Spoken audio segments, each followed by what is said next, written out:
నమస్కారం. ఈరోజు మనం చాలా ఆసక్తికరమైన ఒక విషయాన్ని మాట్లాడుకోబోతున్నాం. హిమాలయాల దగ్గరున్న ఒక అందమైన చిన్న గ్రామం. అక్కడే అర్జవనే ఒక యువకుడుండేవాడు. తను పరమశివుడికి వీరభక్తుడనమాట. ఎంత భక్తి అంటే రోజూ ఎంతో శ్రద్ధగా పూజలు చేసేవాడు.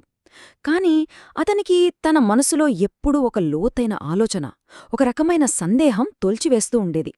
అదేంటంటే, అసలు దేవుడు నిజంగా మనతో భౌతికంగా ఉన్నాడా, లేక ఇదంతా కేవలం మన మనసులో ఉన్న భ్రాంతి మాత్రమేనా? అర్జవ్ని పగలు రాత్రి వేధించిన అతి పెద్ద సందేహం ఇదే. రోజు గంటల తరబడి పూజలు చేస్తున్నా సరే, దేవుణ్ణి నేరుగా చూడాలి, ఆయన ఉనికిని ఫీలవ్వాలి అన్న ఒక బలమైన కోరిక అతన్ని ఎప్పుడూ వెంటాడుతూనే ఉండేది. మొదటి భాగం: అన్వేషకుడి సందేహం. తన మనసులో ఉన్న ఈ ప్రశ్నలకి సమాధానాలు వెతుక్కుంటూ అర్జవ్ ఒక దట్టమైన అడవిలో ఉన్న పాత శివాలయానికి వెళ్లాడు. ఆ గుడి వాతావరణం చాలా ప్రశాంతంగా, ఏదో పెద్ద రహస్యాన్ని దాచుకున్నట్టుగా అనిపిస్తుంది. అక్కడ ఒక వృద్ధ సాధువు కనిపించాడు. అర్జవ్ ముఖంలో ఉన్న ఆ తపనను చూసి ఆయన నవ్వుతూ ఒకటే మాట చెప్పాడు: "ఈ రాత్రికి ఈ గుడిలోనే ఉండిపో. నీకు కావాల్సిన సమాధానం ఖచ్చితంగా దొరుకుతుంది." అంతే. ఆ మాటలతో అర్జవ్లో క్యూరియాసిటీ ఇంకా పెరిగిపోయింది. రెండవ భాగం: తుఫాను పరీక్ష. ఆ సాధువు చెప్పినట్లే అర్జవ్ ఆ రాత్రికి గుడిలోనే ఉండిపోయాడు. చీకటి పడుతున్న సమయంలో ఒక్కసారిగా భయంకరమైన తుఫాన్ మొదలైంది. రాత్రి గడిచే కొద్దీ అది ఎంతలా పెరిగిపోయిందంటే కళ్ళు చెదిరే మెరుపులు, చెవులు బద్దలయ్యే ఉరుములు. అర్జవ్ ప్రాణభయంతో ఆ చీకటిలో ఒక మూల నక్కి కూర్చున్నాడు. సరిగ్గా అర్ధరాత్రి. ఆ భయంకరమైన గాలివాన శబ్దాల మధ్య ఒక వింత జరిగింది. బయట ఎవరో చిన్నపిల్లాడు ఏడుస్తున్న సౌండ్. "అన్నా, నాకు చాలా భయంగా ఉంది" అంటూ ఒక బాలుడు ఆ వానలో వణికిపోతూ నిలబడి ఉన్నాడు. కథలో అసలైన టర్నింగ్ పాయింట్ ఇక్కడే వస్తుందండి. బయట అంత భయానక వాతావరణం ఉన్నా సరే, అర్జవ్ ఏమాత్రం ఆలోచించకుండా ఆ చిన్న పిల్లాణ్ణి వెంటనే లోపలికి తీసుకొచ్చాడు. అది మొదటి అడుగు. తర్వాత తన దగ్గర మిగిలి ఉన్న ఆఖరి ముద్దను కూడా ఆ పిల్లాడి ఆకలి తీర్చడానికిచ్చేశాడు. తుఫానెంకా పెరిగిపోయి ఆ పాతగుడి గోడ కూలిపోయే పరిస్థితి వచ్చినప్పుడు తన సొంత శరీరాన్ని ఆ పిల్లాడికి కవచంలా అడ్డుపెట్టాడు. మూడవ భాగం: దివ్యదర్శనం. ప్రాణాలకు తెగించి ఆ బాలుణ్ణి కాపాడుతున్న ఆ క్షణంలో ఒక్కసారిగా ఒక మ్యాజిక్ జరిగినట్టు ఆ భయంకరమైన తుఫాన్, ఆ గాలి శబ్దం అమాంతమాగిపోయాయి.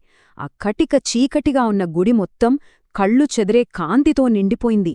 ఆశ్చర్యమేంటంటే, అర్జవ్ పట్టుకున్న ఆ చిన్న బాలుడక్కడ లేడు. ఆ పిల్లాడి స్థానంలో సాక్షాత్తు ఆ పరమశివుడే ప్రత్యక్షమయ్యాడు.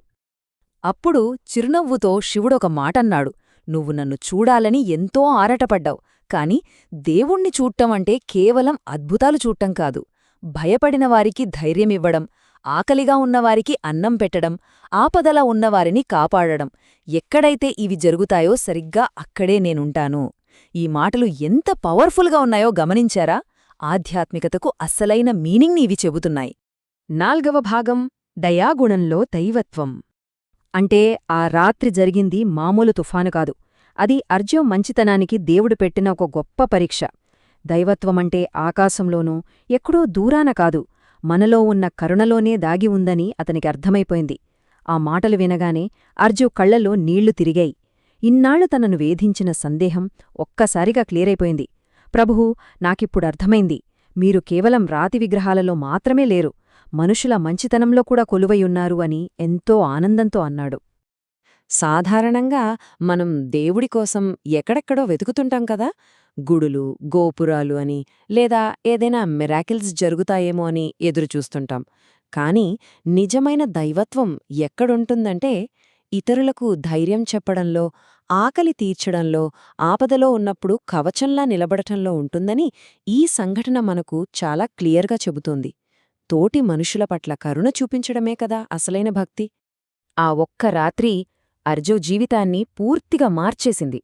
తనకున్న డౌటంతా తీరిపోవడంతో తన జీవితాన్ని ఆ ఊరి ప్రజల సేవకే అంకితం చేసేశాడు.